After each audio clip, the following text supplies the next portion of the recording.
Hello student, education tips में biology के chapter संख्या 1 इन पुष्पीय पाठों में लैंगिक जनन इसकी अपन बात कर रहे थे। तो आज अपन बात करेंगे आगे से। तो अगला क्वेश्चन है, मानव नर जनन तंत्र का प्राथमिक जननांग कौन सा है। तो पहला क्वेश्चन है, मानव नर जनन तंत्र का प्राथमिक जननांग है। तो ऑप्शन दे रखा है वर्षण, अंडाशय, अधिवर्षण और शुक्राशय। तो ध्यान रखना कि नर जनन तंत्र का प्राथमिक अंग, तो प्राथमिक अंग होता है वर्षण। वर्षण। इसके अलावा हम बात करते हैं द्वितीयक जननांग की, और द्वितीयक जननांगों के रूप में होता है अधिवर्षण है, शुक्रवाहिनी है, शुक्राशय है, काउपर ग्रंथि है, प्रोस्टेट ग्रंथि है, शीशन है, मूत्र मार्ग है। ये सारे के सारे द्वितीयक जननांग होते हैं। ठीक है, तो इसमें पहला था कि मानव नर जननांग जनन तंत्र का प्राथमिक जननांग होता है वो वर्षण होता है। और वर्षण के बारे में अपन थोड़ी सी बात करते हैं। वर्षण क्या हो गया कि प्राथमिक जननांग हो गया, और वर्षण की जो उत्पत्ति होती है वो मेसोडर्म से होती है। वर्षण की जो उत्पत्ति होती है वो मेसोडर्म से होती है।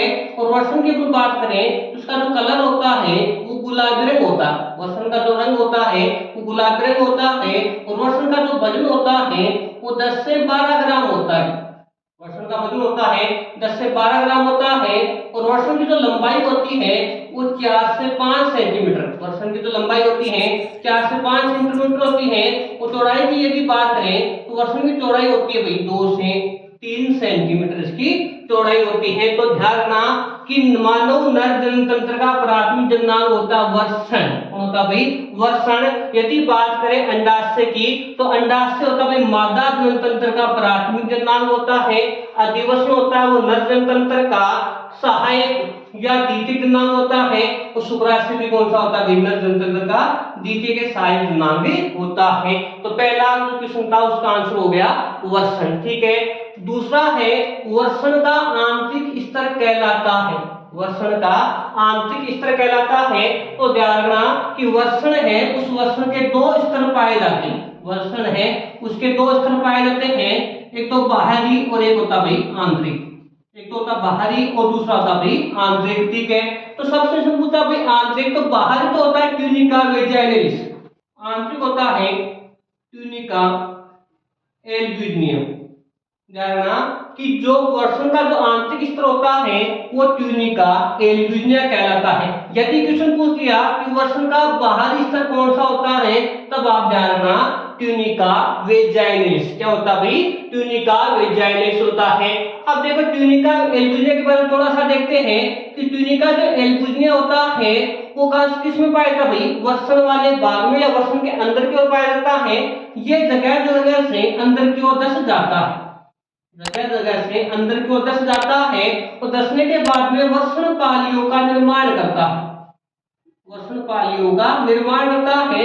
और वर्षण पालियों की जो संख्या बनती है वो लगभग 250 से 300 तक बनती है। और प्रत्येक जो वर्षण पाली होती है उस वर्षण पाली में कम से कम 2 से 3 शुक्र नलिकाएं पाई जाती है। कम से कम 2 से 3 शुक्र नलिकाएं इसमें पाई जाती है। तो क्वेश्चन था वर्षण का आंतरिक स्तर कहलाता है, तो आंसर हो गया ट्यूनिका एल्ब्यूजिनिया। क्वेश्चन पूछा जाता है इसमें कि वर्षण का बाहरी स्तर क्या कहलाता है, तो ट्यूनिका वेजाइनलिस कहलाता है। यदि क्वेश्चन पूछा जाता भाई वर्षण के कितने स्तर होते हैं, तो ध्यान रखना 2 स्तर होते हैं, बाहरी और होता भी आंतरिक। तो इसका जो आंसर हो गया वो ट्यूनिका एल्ब्यूजिनिया। तीसरी है, कौन सी ग्रंथि को वल्बोयूरिथ्रल ग्रंथि कहते हैं? कौन सी ग्रंथि है जिसको वल्बोयूरिथ्रल ग्रंथि बोलते हैं? तो आंसर ध्यान रखना काउपर ग्रंथि होती है, उस काउपर ग्रंथि को बोलते हैं वल्बोयूरिथ्रल ग्रंथि के नाम से जानते हैं। ये जो काउपर ग्रंथि है वो नर जनन तंत्र में पाई जाती है, सहायक जननांग होता है। इसके अलावा हम बात कर रहे थे, अगला क्वेश्चन इसमें है प्रोस्टेट ग्रंथि। ये भी किसमें होती है भाई? नर जनन तंत्र में। किसमें होती है भाई? नर जनन तंत्र में। लेकिन आंसर उसका हो गया काउपर ग्रंथि। तो कौन सी ग्रंथि को वल्बोयूरिथ्रल ग्रंथि कहते हैं? तो ध्यान रखना काउपर ग्रंथि को बोलते हैं।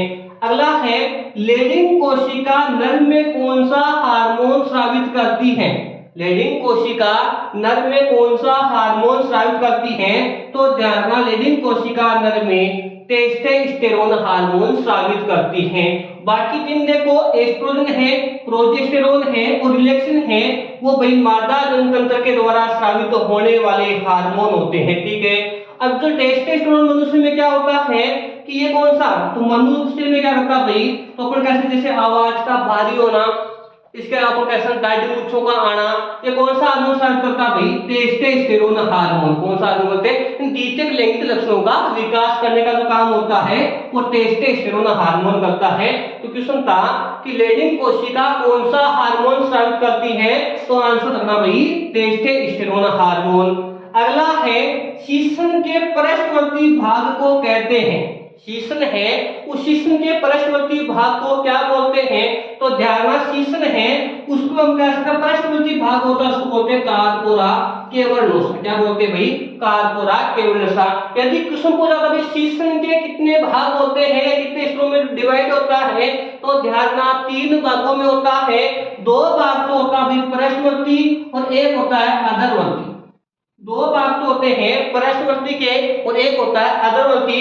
क्वेश्चन पूछा है कि शीशन के पृष्ठवर्ती भाग को, तो पृष्ठवर्ती भाग को बोलते हैं कोरकोरा कैवर्नोसा के नाम से। यदि पृष्ठवर्ती न पूछकर यहाँ पर अधरवर्ती पूछा जाता तो यहाँ पर होता कार्पस स्पंजियोसम के नाम से। तो ध्यान, शीशन के पृष्ठवर्ती भाग को क्या कहते हैं, तो कोरकोरा कैवर्नोसा कहते हैं। यदि अधरवर्ती पूछा जाता तो कार्पोरा स्पंजियोसम के नाम से। तो इसका जो आंसर हो गया वो हो गया कार्पोरा कैवर्नोसा के नाम से।